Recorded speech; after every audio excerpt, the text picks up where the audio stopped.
പടിഞ്ഞാറേ നടയിലും ഭഗവതി നടയിലും വളരെ തിരക്ക് കുറവായിരിക്കുള്ളൂ. അതിൽ കയറി കഴിഞ്ഞിട്ടുണ്ടെങ്കിൽ നമുക്ക് നാലമ്പലത്തിനുള്ളിലേക്ക് കയറാൻ പറ്റില്ല എന്നുള്ളൂ. പക്ഷേ ചുറ്റമ്പലത്തിനുള്ളിൽ കയറി ദർശനം നടത്താനും വഴിപാടുകൾ നടത്താനൊക്കെ സാധിക്കും. അതുപോലെ അതിലൂടെ കയറുന്നവർ ഈ ചോറൂണിനായിട്ടും തുലാഭാരത്തിനായിട്ടൊക്കെയാണ് കയറുന്നത്.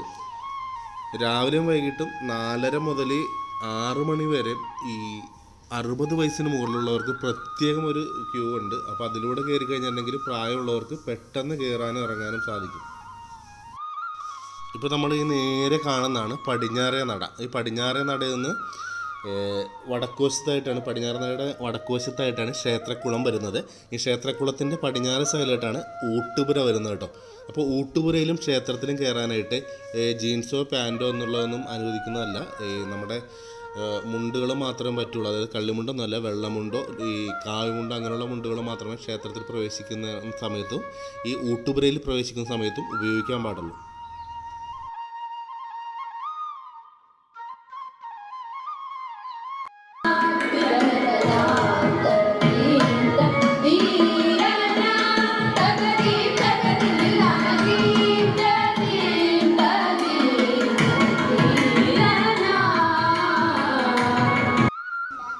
ഇതാണ് തെക്കേനാടിൻ്റെ നടപ്പന്തൽ. അപ്പോൾ ഇവിടെ നിന്ന് നേരെ പോയി കഴിഞ്ഞിട്ടുണ്ടെങ്കിൽ ദേവസ്വം ബോർഡിൻ്റെ റൂമും മരപ്രഭുവിൻ്റെയും പിന്നെ പത്മനാഭൻ്റെയൊക്കെ പ്രതിമകളും കാര്യങ്ങളൊക്കെ നമുക്ക് കാണാം.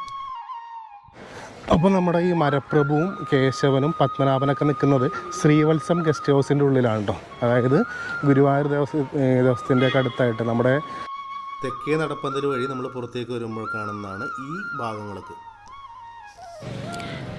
ഈ മരപ്രഭുവിൻ്റെ ഐതിഹ്യം എന്താണെന്ന് വെച്ചിട്ടുണ്ടെങ്കിൽ, ഒരു നാൾ ക്ഷേത്രത്തിൽ വിഷ്ണു സഹസ്രനാമം ജപിച്ചുകൊണ്ടിരുന്ന പൂന്താനം പത്മനാഭോ അമരപ്രഭോ എന്നതിന് പകരം പത്മനാഭോ മരപ്രഭോ എന്ന് തെറ്റായി ഉച്ചരിച്ചു. പണ്ഡിതനായ ഭട്ടതിരി പൂന്താനത്തിൻ്റെ അജ്ഞതയെ കളിയാക്കി പൂന്താനം വിഷമിച്ച് നിൽക്കുമ്പോൾ മരപ്രഭുവും അമരപ്രഭുവും എല്ലാം ഞാൻ തന്നെയാണെന്ന് ഭഗവാന്റെ അരുളിപ്പാടുണ്ടായി. ഇതാണ് ഇതിൻ്റെ ചരിത്രം.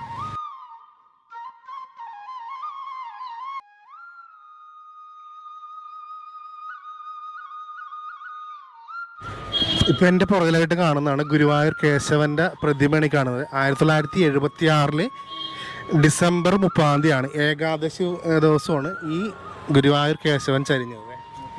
വലിയൊരു പ്രതിമയാണ്.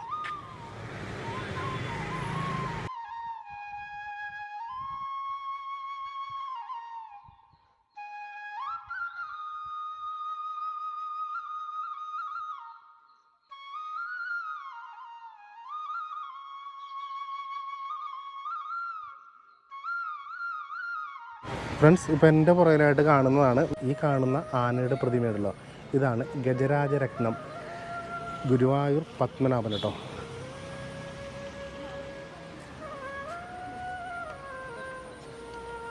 ഈ ആന ചരിഞ്ഞത് 26/2/2020 ഈ പത്മനാഭൻ ആന ചരിഞ്ഞത്. അപ്പോൾ അതിൻ്റെ പ്രതിമയാണ് ഇരിക്കുന്നത്. പക്ഷേ ഇതിലും വലിയ പ്രതിമയാണ് നമ്മളപ്പുറം കണ്ട കേശവൻ്റെ പ്രതിമ. അപ്പോൾ നമുക്ക് ഗുരുവായൂർ വരുമ്പോൾ വലിയ റേറ്റില്ലാണ്ട് നല്ല റൂമൊക്കെ എടുക്കണമെന്നുണ്ടെങ്കിൽ നമ്മൾ വരേണ്ട സ്ഥലമാണ് ദേവസ്വം ബോർഡിൻ്റെ തന്നെ പാഞ്ചജന്യം റെസ്റ്റ് ഹൗസ് എന്ന് പറയും. അതായത് നമ്മുടെ ഗുരുവായൂർ ദേവസ്ഥത്തിൻ്റെ നേരെ ഓപ്പോസിറ്റാണ് ഈ ഗുരുവായൂർ അമ്പലത്തിൻ്റെ തെക്കേ നടപ്പന്തലിൽ കൂടി പുറത്തേക്ക് വന്നു കഴിഞ്ഞിട്ടുണ്ടെങ്കിൽ കാണുന്നതാണ് ഇതൊക്കെ കേട്ടോ. ഫ്രണ്ട്സ്, അപ്പോൾ ഇതാണ് നമ്മുടെ പ്രൈവറ്റ് ബസ് സ്റ്റാൻഡ് വരുന്നത്. അപ്പോൾ ഇത് കിഴക്കേ നടയിലാണ് വരുന്നത് പ്രൈവറ്റ് ബസ് സ്റ്റാൻഡ് കേട്ടോ. അപ്പോൾ പ്രൈവറ്റ് ബസ് സ്റ്റാൻഡിൽ ഇറങ്ങിക്കഴിഞ്ഞാൽ നമുക്ക് ഈ വഴിക്ക് നേരെ കിഴക്കേ നടയിലേക്ക് ചെല്ലാം. ഈ കാണുന്നതാണ് കിഴക്കേ നടക്കിലുള്ള മഞ്ജുളാൽ എന്ന് പറയുന്നത്. മഞ്ജുളാൽ എന്ന് വെച്ചിട്ടുണ്ടെങ്കിൽ കൃഷ്ണഭക്തായ മഞ്ജുളയ്ക്ക് വേണ്ടിയിട്ട് വെച്ചേക്കണ ഒരു ഓർമ്മയ്ക്കായിട്ടുള്ള ഒരാളാണ് മഞ്ജുളാൽ എന്ന് പറയുന്നത്. നിങ്ങൾ വാഹനങ്ങൾക്കാണ് വരുന്നതെങ്കിൽ ഇപ്പോൾ കിഴക്കേ നടയിൽ വരുമ്പോൾ ബസ് സ്റ്റാൻഡ് കവർ ചെയ്ത് കുറച്ചുകൂടി ഫ്രണ്ടിലേക്ക് വരുമ്പോൾ ഈ മഞ്ജുളാൽ കാണാം. ആ മഞ്ജുളാലിൻ്റെ അവിടെ നിന്ന് ലെഫ്റ്റിലേക്ക് കയറി കഴിഞ്ഞിട്ടുണ്ടെങ്കിൽ നേരെ നമ്മൾ കിഴക്കേ നടയിലേക്കാണ് എത്തുന്നത്. അപ്പോൾ കിഴക്കേ നടയുടെ അറ്റത്ത് വന്നിട്ട് അവിടെ നിന്ന് പിന്നെ ലെഫ്റ്റിലേക്ക് തിരിഞ്ഞിട്ടാണ് നമ്മൾ പാർക്കിംഗ് ഏരിയയിലേക്ക് വരുന്നത്. അപ്പോൾ നിങ്ങൾ കഴിവതും നിങ്ങളുടെ ചെരുപ്പും മറ്റുള്ള സാധനങ്ങളൊക്കെ വണ്ടിയിൽ തന്നെ വെക്കുന്നതായിരിക്കും നല്ലത് കേട്ടോ. എന്താണെന്ന് വെച്ചാൽ ഇവിടെ ക്ലോക്ക് റൂമുണ്ട്, പക്ഷെ അവിടെ ഭയങ്കര ക്യൂ ആയിരിക്കുള്ളൂ നിങ്ങൾ വെക്കാൻ നേരത്തും അതുപോലെ തിരിച്ച് വാങ്ങിക്കാൻ നേരത്തും ഒരുപാട് സമയം നിങ്ങൾ ക്യൂ നിൽക്കേണ്ടി വരും. അതുപോലെ തന്നെ നമ്മുടെ മൊബൈലും ക്യാമറകളൊന്നും ക്ഷേത്രത്തിൻ്റെ അകത്തേക്ക് അനുവദിക്കുന്നതല്ല കേട്ടോ. ഈ ക്ഷേത്രത്തിനകത്തേക്ക് കയറാനുള്ള എല്ലാ വഴികളിലും ഈ സ്കാനറുകളും പ്രൊട്ടക്ഷനും എല്ലാം ഉണ്ട്. അപ്പോൾ ഇതെല്ലാം നിങ്ങൾ വാഹനങ്ങളിൽ തന്നെ വെച്ചിട്ട് വരുന്നതായിരിക്കും നല്ലത്. നമ്മളിപ്പോൾ നടന്നുകൊണ്ടിരിക്കുന്നത് കിഴക്കേ നടയിലേക്കുള്ള ഫുട്പാത്ത് വഴിയാണ് നടക്കുന്നത്. ഇവിടെ രണ്ട് സൈഡിലും ഒരുപാട് ഹോട്ടലുകളും വേറെ കടകളൊക്കെ ഒത്തിരിയുണ്ട്. പിന്നെ നമ്മൾ നേരത്തെ ഇന്ത്യൻ കോഫി ഹൗസിൽ കയറിയിട്ട് ചായ കുടിച്ചിട്ടുണ്ടായിരുന്നല്ലോ. ചായ കുടിച്ചെന്ന് വെച്ചിട്ടുണ്ടെങ്കിൽ ഒരു നെയ് റോസ്റ്റും പറഞ്ഞു, പിന്നെ ഒരു കോഫി ഞാൻ പറഞ്ഞിട്ടുണ്ടായിരുന്നു. ഞാൻ രാവിലെ വെളുപ്പിന് വീട്ടിൽ നിന്ന് പോകുന്ന കാരണം പിന്നെ അമ്പലത്തിലേക്ക് കയറുന്ന കാരണം ഭക്ഷണമൊന്നും കഴിക്കാതെയാണ് വന്നത്. അപ്പോൾ ഇവിടെ വന്ന് ഇതൊക്കെ അമ്പലത്തിലെ പരിപാടിയൊക്കെ കഴിഞ്ഞിട്ട് പുറത്തേക്ക് ഇറങ്ങി വന്നപ്പോഴാണ് ഇങ്ങനെ ഇന്ത്യൻ കോഫീസിൽ കയറി കഴിക്കാമെന്ന് വിചാരിച്ചത്. ആ സാധനം ഉണ്ടല്ലോ, അതായത് നെയ് റോസ്റ്റ് എന്ന് പറയുമ്പോൾ ഭയങ്കര പുളിയായിട്ട് വായിൽ വെക്കാൻ പറ്റുന്നില്ല. അതായത് ചമ്മന്തിയും കൊള്ളൂല, സാമ്പാറും കൊള്ളൂല. അങ്ങനെ ഞാനത് സാധനം കഴിച്ചില്ല, കോഫി മാത്രമേ കഴിച്ചുള്ളൂ. അപ്പോൾ കോഫി മാത്രം കഴിച്ച് കഴിഞ്ഞപ്പോഴത്തേക്ക് ആ സപ്ലൈ റേറ്റർ എന്നോട് വന്ന് ചോദിച്ചു എന്ത് പറ്റി സംഭവം കഴിക്കാതിരുന്നത് എന്താണെന്ന് ചോദിച്ചാൽ ഞാൻ പറഞ്ഞ ചേട്ടത് വായിൽ വെക്കാൻ പറ്റുള്ളൂ, അതായത് എന്ത് പുളിയാണ് ചേട്ടാന്ന് പറഞ്ഞു. അങ്ങനെ പുള്ളി എനിക്ക് ബില്ല് വന്നപ്പോഴത്തേക്കും ഈ കോഫിയുടെ ചാർജ് മാത്രം എടുത്തോളൂ, അത് കോഫിയുടെ 12 രൂപ മാത്രം എടുത്തോളൂ. പുള്ളി പറഞ്ഞ് മറ്റേതിൻ്റെ കൂട്ടിയിട്ടിലിടാന്ന് പറഞ്ഞു. അപ്പോൾ നിങ്ങൾ വരണയാണെങ്കിൽ അതൊക്കെ നോക്കിയിട്ട് കഴിച്ചാൽ മതി. അല്ലാണ്ട് തന്നെ ഇവിടെ ഒരുപാട് ഹോട്ടലുകളൊക്കെ ഉണ്ട്. അപ്പോൾ നിങ്ങൾക്ക് ഇഷ്ടമുള്ളിടത്ത് നിന്ന് കഴിക്കാം. അപ്പോൾ ഇത് ഈ സംഭവമാണ് നമ്മുടെ ഗുരുവായൂർ പപ്പടം എന്ന് പറഞ്ഞ സാധനം ഇവിടെ വലുതും ചെറുതും ഒക്കെ ആയിട്ട് ഇഷ്ടം പോലെ ഇരിപ്പുണ്ട്. എള്ള് പപ്പടം, പിന്നെ വേറെ എന്തോ പല ഫ്ലേവറിലുള്ള കുരുമുളക് പപ്പടം, ചില്ലി മസാല പപ്പടം. മുമ്പൊക്കെ ആണെങ്കിൽ ഗുരുവായൂർ പപ്പടം എന്ന് പറഞ്ഞ ഒറ്റ ഫ്ലേവറിൽ മാത്രമേ ഉണ്ടായുള്ളൂ. ഇപ്പോൾ പക്ഷേ സാധനം പല ഇതിലുണ്ട്. ചെറുത്, ഇതിലും ചെറിയ ടൈപ്പൊക്കെ ഞാൻ നേരത്തെ കണ്ടിരുന്നു. പിന്നെ നിങ്ങൾ ഗുരുവായൂർ അമ്പലത്തിൽ ദർശനത്തിന് വരണയാണെങ്കിൽ ഈ വ്യാഴാഴ്ച അതുപോലെ ശനിയും ഞായറും അവധി ദിവസങ്ങളും ഇവിടെ വരാതിരിക്കുന്നതായിരിക്കും നല്ലത്. പിന്നെ എളുപ്പം കയറാനുള്ളൊരു വഴിയുണ്ട്. അതായെന്ന് വെച്ചാൽ ഒരാൾക്ക് 1000 രൂപ വെച്ച് നെയ് വിളക്ക് എന്ന് പറഞ്ഞൊരു പരിപാടിയുണ്ട്. പക്ഷേ അത് പൈസ ചിലവാണ്. പൈസ കൂടുതലുള്ളവർക്ക് മാത്രം ചെയ്യാൻ പറ്റുന്നൊരു പരിപാടിയാണ്. 5 പേർക്കാണെങ്കിൽ 4500 രൂപ കൊടുത്തിട്ടുണ്ടെങ്കിൽ ഈ നെയ് വിളക്ക് നേർച്ച നടത്തി ഉള്ളിൽ ദർശനം നടത്താൻ പറ്റുന്നൊരു സൗകര്യം കൂടി ഉണ്ട്.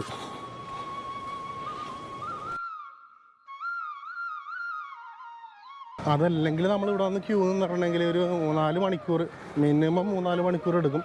പിന്നെ ഇത്രയും സമയം നമ്മൾ ക്യൂ നിന്നകത്ത് ചെല്ലുമ്പോഴത്തേക്ക് അവന്മാർ നമുക്കൊന്ന് മര്യാദക്ക് തൊഴാൻ തന്നെ സമ്മതിക്കില്ല. ആ ലെവലിലായിരിക്കും വിടണം. പക്ഷെ ഞാൻ നിങ്ങളോട് അങ്ങനെ കയറാൻ പറയാൻ കേട്ടോ. ഞാനാണെങ്കിലും ഈ 1000 രൂപ മുടക്കി കയറാൻ ഞാൻ ചാൻസ് ഇല്ല. ഞാൻ ക്യൂ നിന്ന് തന്നെ കയറുള്ളൂ.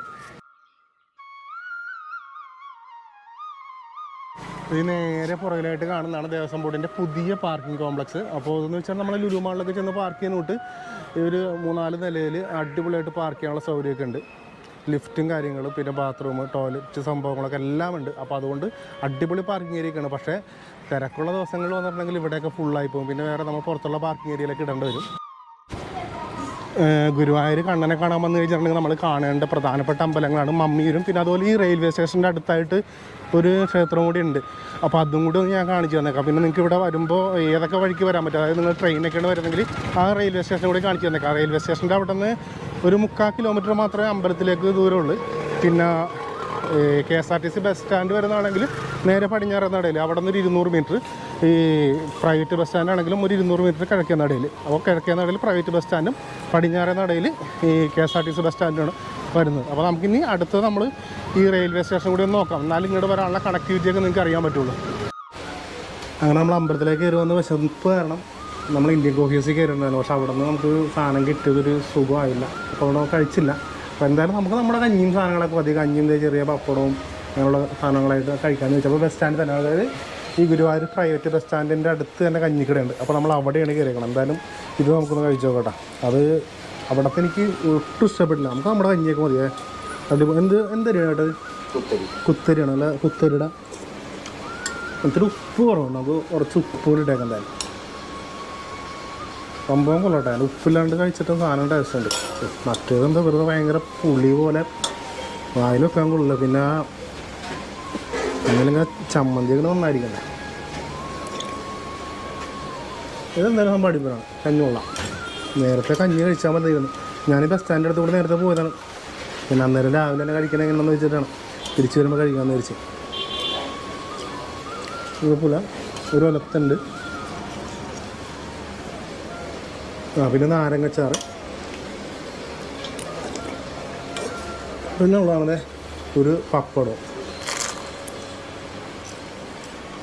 സംഭവം ഇതാണ് നല്ല കേട്ടോ. ഇത് നോക്കിയിട്ട് ഇവിടെ വന്ന് ഇങ്ങനത്തെ ഭക്ഷണം കഴിക്കണമായിരിക്കും നല്ലത്.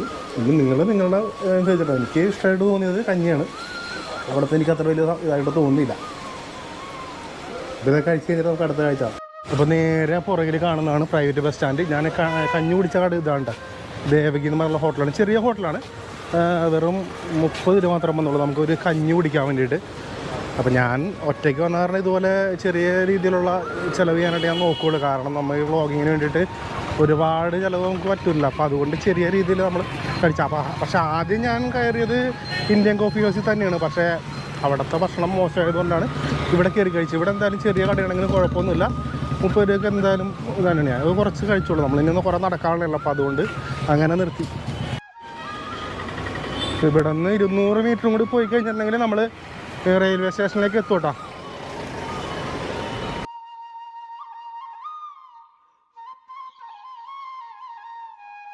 അപ്പോൾ ഭൂരിഭാഗം ആൾക്കാരും ഗുരുവായൂർ എന്ന് വെച്ചിട്ടുണ്ടെങ്കിൽ മമ്മിയൂർ മാത്രം ടച്ച് ചെയ്തിട്ട് പോകും. പക്ഷേ അത് മമ്മിയൂർ പോലെ തന്നെ കയറേണ്ട ഒരു പ്രധാനപ്പെട്ട ഒരു അമ്പലം തന്നെയാണ് ഈ റെയിൽവേ സ്റ്റേഷൻ്റെ അടുത്തായിട്ട് തന്നെയുള്ള ഈ പാർത്ഥസാരഥി ക്ഷേത്രം. ഇതും വളരെ പ്രസിദ്ധമായി പേര് കേട്ടിട്ടുള്ളൊരു അമ്പലം തന്നെയാണ്. ഇതാണ് നമ്മുടെ പുറകിലായിട്ട് കാണുന്നതാണ് ഈ പാർത്ഥസാരഥി ടെമ്പിൾ.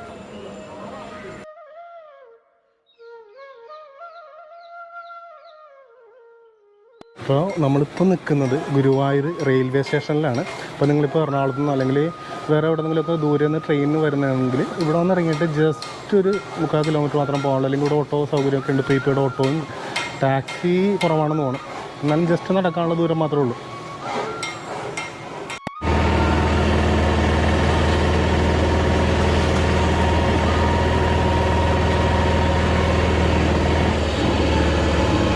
അപ്പോൾ ഇതാണ് മമ്മിയൂർ ശിവക്ഷേത്രം. അതായത് ഗുരുവായൂർ വരുന്നവർ തീർച്ചയായിട്ടും ഇവിടെ കയറേണ്ട സ്ഥലം തന്നെയാണ്.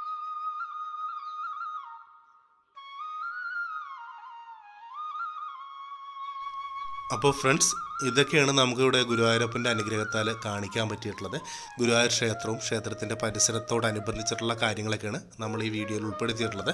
അപ്പോൾ എന്തെങ്കിലും ഞാൻ വിട്ടുപോയിട്ടുണ്ടെങ്കിൽ നിങ്ങൾ ക്ഷമിക്കുക. പിന്നെ നിങ്ങൾക്ക് എന്തെങ്കിലും സംശയം ഉണ്ടെങ്കിൽ കമൻറ്റായി ചോദിച്ചിട്ടുണ്ടെങ്കിൽ ഞാനതുള്ള മറുപടി ഇട്ട് തരാം.